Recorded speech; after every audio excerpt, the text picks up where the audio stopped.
Sa gitna po ng pagbati ni US President Joe Biden sa napipintong pagupo ni Bongbong Marcos bilang susunod na Pangulo ng Pilipinas, may ilang issue na maaaring makaapekto sa relasyon natin sa Amerika.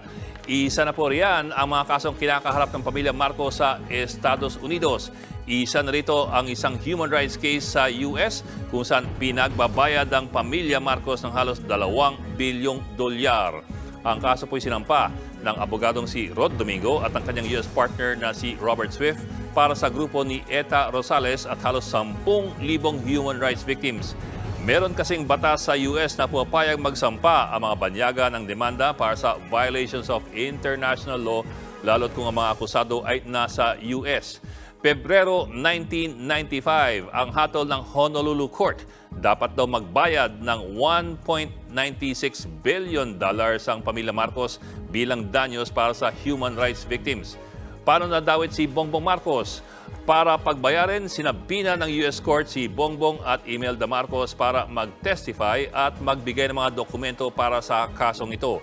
Pero hindi nila ito pinansin. Enero 2011, sinight na in contempt ni Honolulu Judge Manuel Real si Bongbong at Imelda at pinagbabayad ng karagdagang multa na $353.6 million.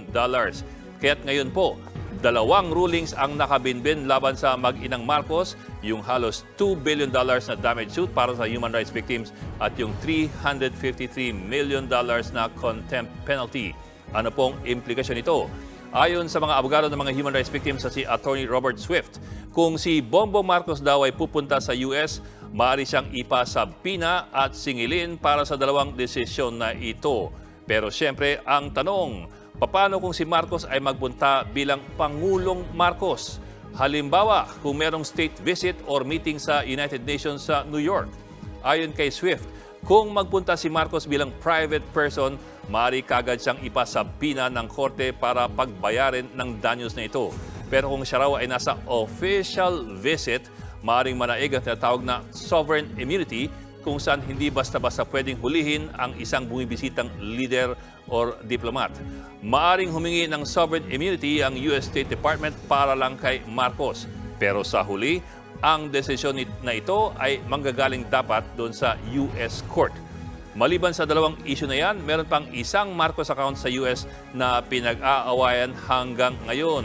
Taong 1972, nagtayo si Ferdinand Marcos ng isang Panamanian dummy company para magdeposito ng $2 million sa Merrill Lynch sa New York. Ngayon, umaabot na yung account na yan ng $40 million o mga 2 billion pesos dahil lamang sa interest. Sa ngayon, ang perang yan ay nabawi na at hawak na ng US New York State Court. Yun lang, pinagtatalunan pa kung kanino dapat mapupunta ang perang yan. Kiniklaim ang perang yan ng human rights victims bilang bahagi ng $2 billion damage award ng Honolulu Court. Pero ang naging karibal nila, hindi pala mga Marcos, kundi ang mismong gobyerno ng Pilipinas.